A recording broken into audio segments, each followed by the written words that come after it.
A tradição primordial nórdico-solar. Já na mais remota pré-história, ali onde a superstição positivista acreditava até pouco tempo atrás que existiam habitantes simiescos das cavernas, existiu uma civilização primordial unitária e poderosa,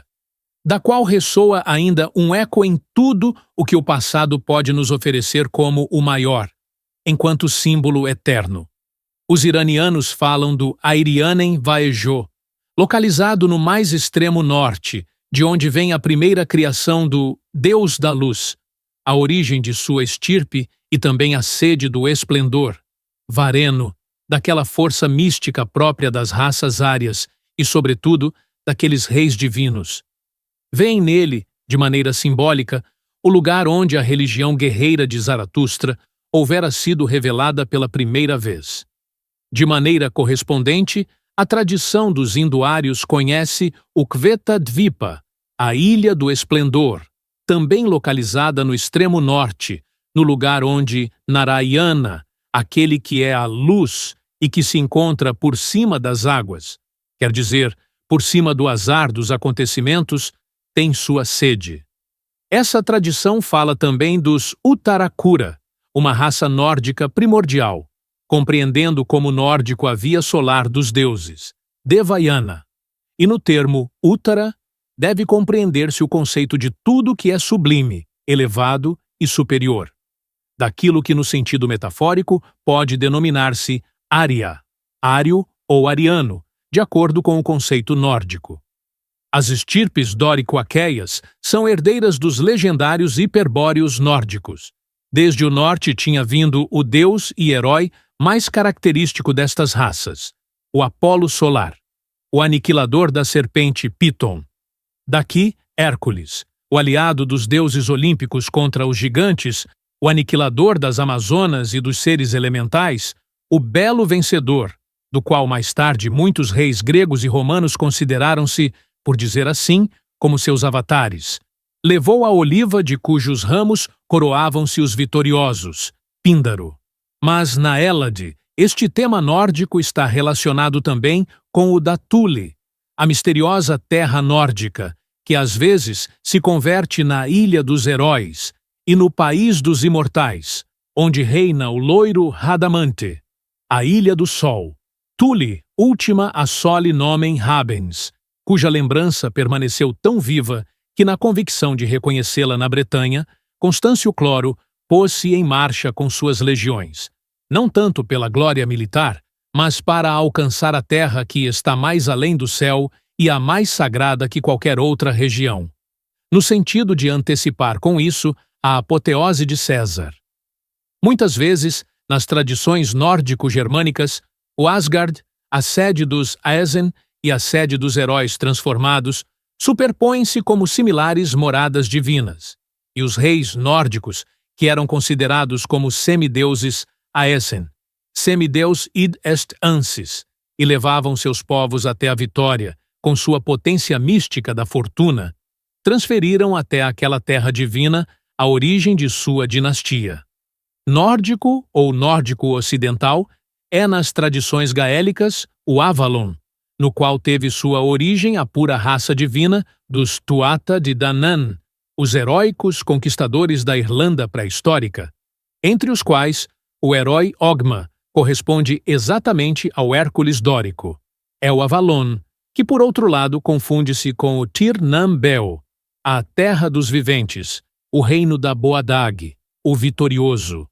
Também os astecas têm sua terra originária no norte, no Aztlán, que é também denominada a Terra Branca, ou a Terra de Luz, da qual partiram sob o guia de um deus guerreiro, Huitzilopochtli. Assim também os toltecas reivindicam como sua sede originária Tlalocan, Tolan ou Tula, que, como a Thule grega, é também considerada a Terra do Sol, e funde-se com o paraíso dos reis e dos heróis caídos no campo de batalha. Estas são só algumas das referências concordantes, rastreáveis nas mais diferentes tradições, como o recordo de uma civilização nórdica primordial e de uma pátria na qual se uniu, de modo mais completo, uma espiritualidade transcendente extra-humana com o elemento heróico, régio e triunfal, em direção à forma vitoriosa sobre o caos, a super-humanidade vitoriosa sobre tudo que é meramente humano e telúrico,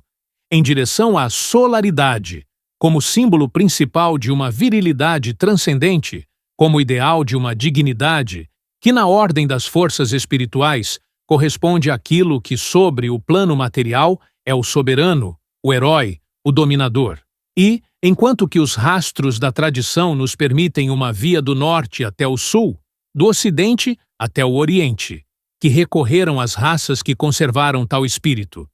Em tempos mais recentes, as maiores formações de povos arianos testemunham, nos tipos de valores e cultos mais puros, de suas divindades e instituições mais características, justamente essa força e essa civilização. Assim como a luta contra as raças meridionais inferiores, que se encontram ligadas à terra e aos espíritos da terra, à parte demônica e irracional do ser, ao promíscuo, ao coletivo, ao totêmico, ao caótico ou ao titânico.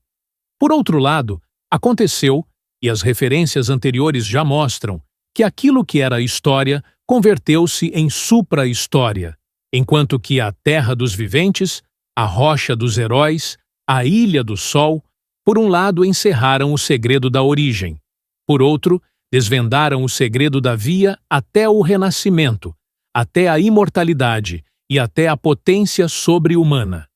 Via que, em medida eminente, pode conduzir à tradicional dignidade régia. Os fatores históricos converteram-se, assim, em fatores espirituais. A tradição régia converteu-se na tradição em sentido transcendente e, por fim, em algo que, acima do tempo, encontra-se permanentemente presente. Símbolos, signos e sagas nos referem, através de vias subterrâneas, uma única tradição, para dar-nos testemunho de uma única ortodoxia, onde sempre têm sido alcançados os correspondentes ápices, onde sempre a espiritualidade solar tem reinado sobre as forças inferiores. Assim, em tempos posteriores, já vinculados ao destino do obscurecimento do divino, Ragnarök, entre estirpes dispersarem suas forças e em seus chefes, o elemento racial nórdico, ao separar-se do elemento espiritual ao qual originalmente pertencia, converteu-se numa categoria, num tipo geral de civilização e de comportamento ante o supra-humano, o qual se pode reencontrar também ali onde não se conserva nenhuma lembrança de uma correlação étnica em sentido estrito, tipo que pode, portanto, reunir entre si civilizações diferentes no momento no qual estas revelem uma força espiritual formativa, do mesmo modo que no interno daquela tradição primordial influenciaram os elementos inferiores e a multiplicidade da matéria. Antes da queda, frente à maré judaico-cristã, uma vez mais levantou-se a outra força, quase como para apresentar uma alternativa decisiva para o ulterior curso da história ocidental do espírito. Foi a tradição dos arianos do Irã a que surgiu na forma do culto guerreiro de Mitra, o avatar do antigo deus ário do céu luminoso,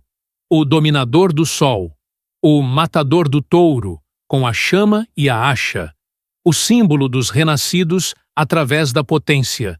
que um mito sincretista, mas não por isso menos significativo, assimila com o deus hiperbóreo da Idade de Ouro.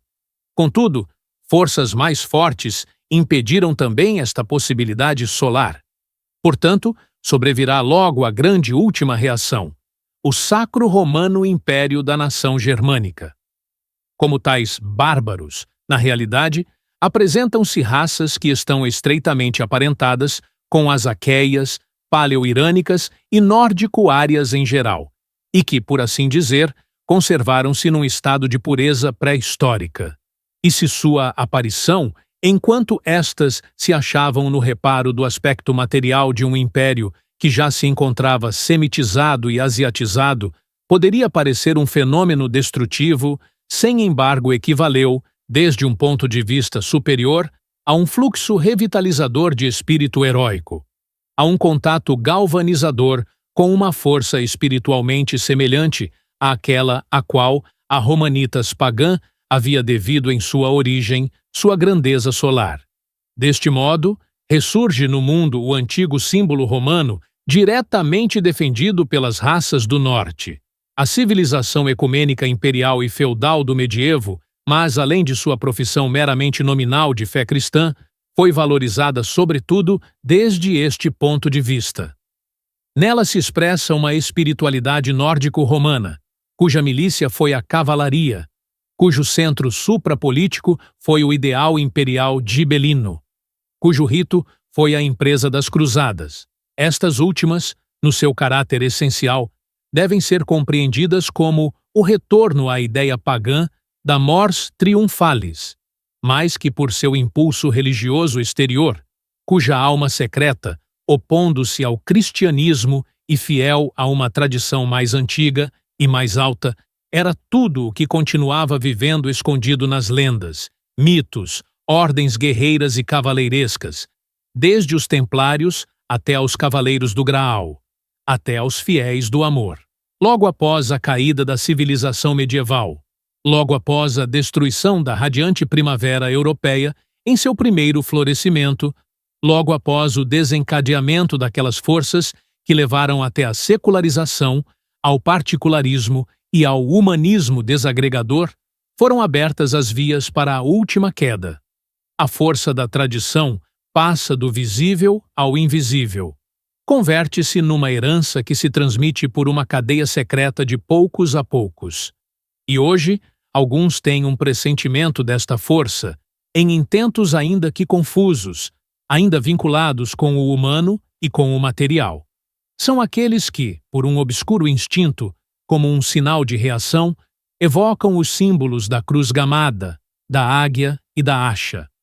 São homens muitas vezes desconhecidos, mas em outros casos deslumbrantes, como trágicos meteoros, tal como Nietzsche, quebrantados pelo peso de uma verdade a qual, muito forte para eles, espera agora a outros que saibam retomar e impor de modo tal que, novamente, dura e fria, erga-se sobre seus inimigos, na grande rebelião, na grande luta, aquela da qual dependerá se o Ocidente se confirma em um ocaso ou se ressurge numa nova aurora.